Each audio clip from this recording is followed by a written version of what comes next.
used the wee house as a nursery, and also the top floor of the tower served as a kind of nursery at another point as well.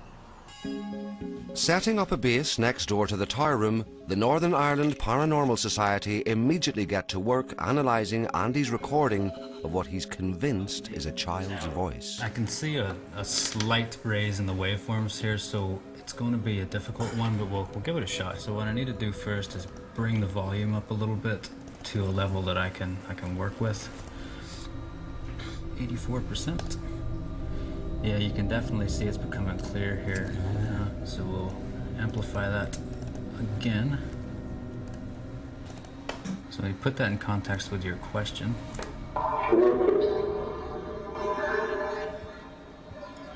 It sounds like something else. It doesn't sound like no, does it? Well, I think you were right the first time. I think it is no. A little bit more noise out of it.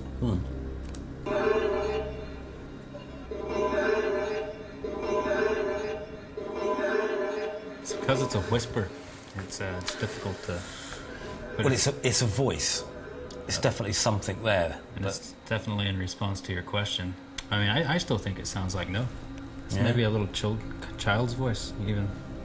Let's have a look at the next one. Are you here? Are you here? Are you here? Somebody's definitely there saying they're not here. No. Are you here? Again. Are you here? Are you here? Are you here? Well, at least they gave us something, even if it was a no. The message, if it is one, could indicate a refusal to talk. Fortunately, in this investigation, Andy's not the only one asking questions.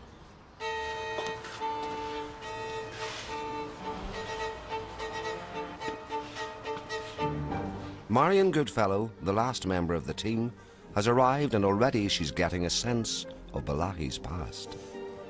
Oh, strange place. Really, really strange place.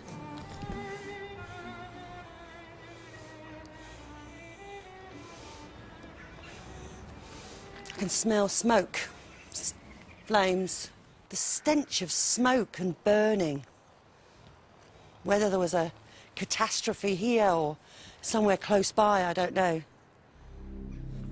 Marion's intuitions could relate to any period from Balahi's 400-year history, and yet her immediate sensation of fire and panic points to one very significant event that happened here in 1641, courtesy of rebel commander Sir Phelim O'Neill. When the rebellion broke out, the rebels came here. Apparently there was about 200 horsemen and soldiers surrounded the castle, and a few days later the rebels burnt the town and burnt the castle, and the poor settlers had to flee. Most of them, I think, survived, but they lost everything. I feel sickness.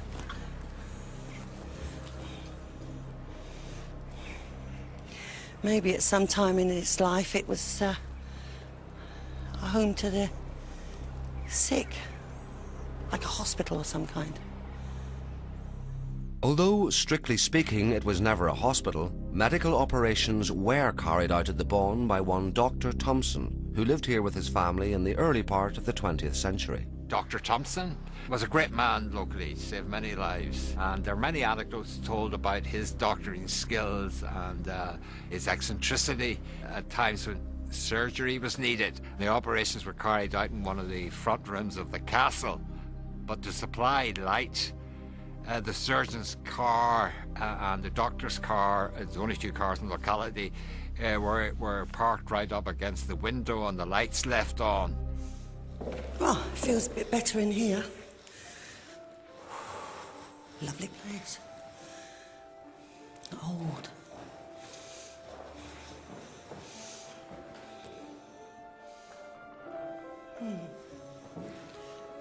Female energy. It's a lady.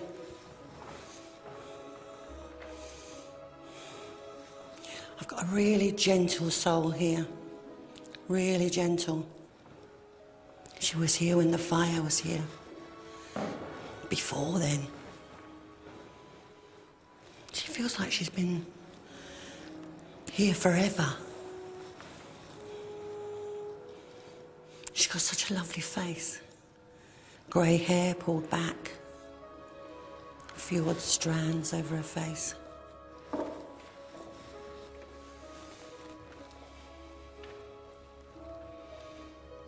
I already sensed there were soldiers on the hill, and she's watching them come. Coming down the hill. She's got such sad memories, but happy ones too. There's no chance we'd ever get her to go anywhere else. She's here, and she's going to stay here. Marion may be sensing a presence at the bawn, but so far that's all it appears to be. A presence without a voice.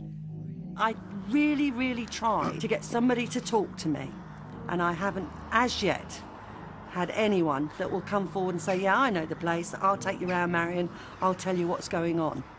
In its day, the former nursery at the Wee House was used not only by children, but also by the staff who cared for them.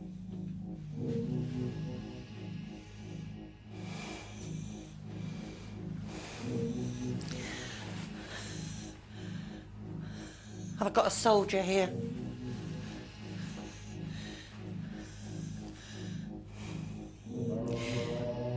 He's asking me what I want.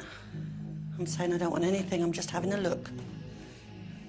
He's an angry little man, full of his own importance. What is it about this place? Nobody wants to speak to me.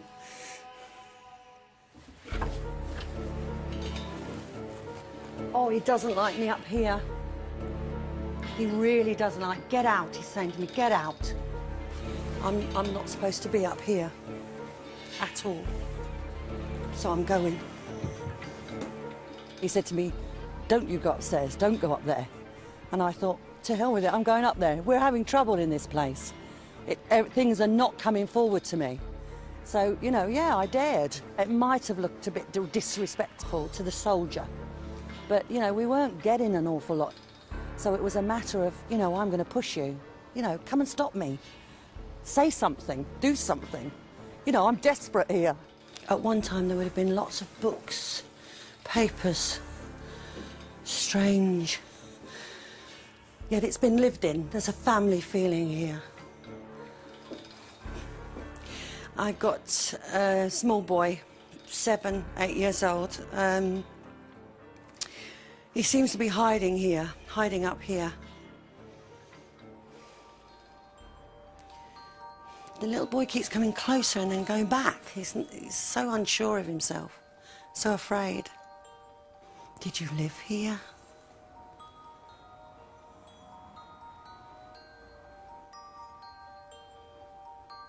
This bloody place, nobody's speaking. In order to coax a response from the ghostly youngsters he believes are reluctant to speak directly to the team, Andy opts for a different approach. Poltergeist activity, usually associated with children, is said to involve the unexplained movement of solid objects. Perhaps this is the key to communicating with them. Right, what I'm going to try here is a controlled object experiment. Now, the best way to do a controlled object test is to get some kind of object that matches the era or the past history of the building. What I've got here is a Blacky bottle. I don't know what was in it. Long since drunk, anyway. So what I'm going to do, I'll place that there. Now, the theory of this is that if this room is their safe haven, if you place a foreign object within that haven, and the possibility is if they don't like it, they'll move it. But first I need to check that the ground... no vibration will make it move. Then I need to mark it. I usually do this with chalk, but we can't obviously in this carpet.